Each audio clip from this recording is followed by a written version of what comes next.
Hey everyone, कैसे हो आप लोग। इस वीडियो में हम बात करेंगे राष्ट्रकूट एम्पायर के बारे में। राष्ट्रकूट एम्पायर जिसने इंडियन सब कॉन्टिनेंट पे रूल किया था from the time period of 6th century to 10th century AD. उनका टाइम पीरियड बेसिकली रहा है फ्रॉम 753 टू 982 और somewhere it is written 973 AD. जो राष्ट्रकूट एम्पायर है इसके बारे में पता लगता है फ्रॉम द अर्लीस्ट नोन जो राष्ट्रकूट इंस्क्रिप्शन है of 7th century which is a copper plate grant, जिसमें उनके रूल के बारे में डिटेल में बताया गया है। और बेसिकली उनका जो रूल था मणिपुर सिटी में जो सेंट्रल इंडिया में है और सेंट्रल और वेस्ट इंडिया में है उसके बारे में बताया गया है।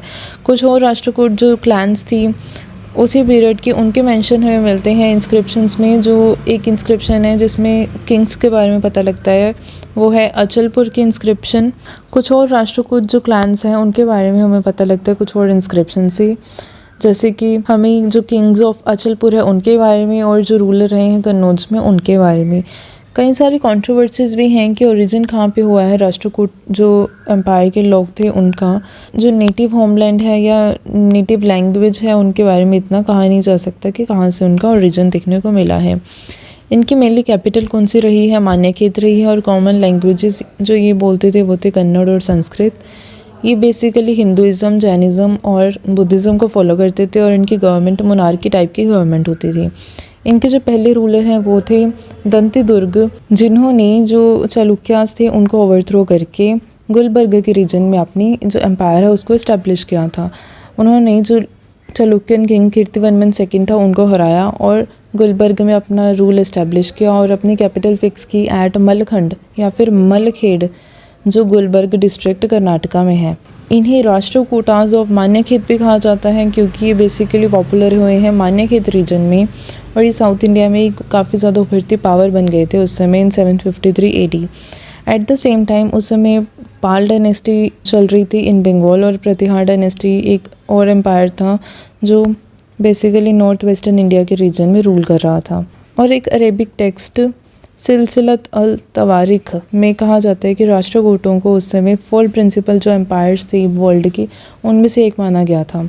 इस पीरियड के दौरान बिटवीन 8th और 10th सेंचुरी एडी के टाइम पीरियड में उन्हें एक ट्राईपार्टाइट स्ट्रगल का भी सामना करना पड़ा था फॉर द रिसोर्सेज ऑफ जो गंगेटिक प्लेन के रिसोर्सेज हैं उसके लिए और कन्नौज की सुप्रीमेसी के लिए।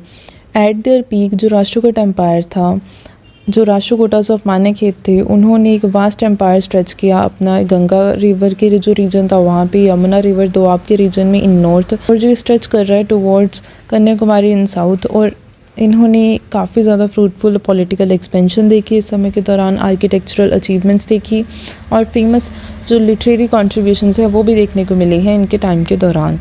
जो अर्लियर किंग्स थे इस समय के वो फॉलो करते थे बेसिकली हिंदुज़म को और कुछ जो लेटर किंग्स थे वो फॉलो करते थे जैनिज़्म को। ड्यूरिंग द रूल जो जैन मैथमेटिशियंस थे, स्कॉलर्स थे, उन्होंने काफ़ी इंपॉर्टेंट कॉन्ट्रीब्यूटरी वर्क्स उनके देखने को मिले हैं इन कन्नड़ और संस्कृत लैंग्वेज। जो इनके ग्रेटेस्ट राष्ट्रकूट रूलर रहे हैं वो रहे हैं गोविंदा III, जिनका टाइम पीरियड था फ्रॉम 793 टू 814 एडी। और उसके बाद आए अमोघवर्षा फर्स्ट, जिनका टाइम पीरियड था फ्रॉम 814 टू 878 एडी। अमोघवर्षा ने करीबन 64 ईयर्स तक रूल किया था, बट उनका जो टेम्परामेंट था वो बेसिकली फॉलो करते थे रिलीजन और लिटरेचर को रेदर देन वॉर।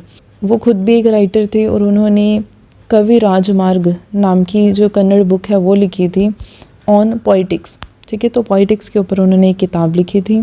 इन्हीं के समय के दौरान जो आर्किटेक्चर है इन द्रविडियन स्टाइल वो भी अपने पीक पे पहुंचा था और काफ़ी ज़्यादा इसकी अच्छी एग्जांपल्स हमें देखने मिलती हैं इन जो कैलाशनाथ टेम्पल है एट अलोरा जो मॉडर्न डे महाराष्ट्र में है वहाँ पे। ये एक रॉक कट टेम्पल है कैलाश में जो एक शिवा टेम्पल है at Ellora and was built by जो राष्ट्रकूट रूलर थे कृष्ण फर्स्ट, उनके द्वारा ये बिल्ड किया गया था। इनकी कुछ और जो कॉन्ट्रीब्यूशंस हैं उनमें से एक है एक तो काशी विश्वनाथ टेम्पल और दूसरा एक जैन नारायण टेम्पल जो पत्तदकल में है और ये दोनों हैं मॉडर्न डे कर्नाटका में और ये दोनों यूनेस्को वर्ल्ड हेरिटेज साइट्स का भी इन्हें दर्जा मिला हुआ है। तो ये इंपॉर्टेंट फैक्ट्स थे about Rashtrakutas. Thank you so much.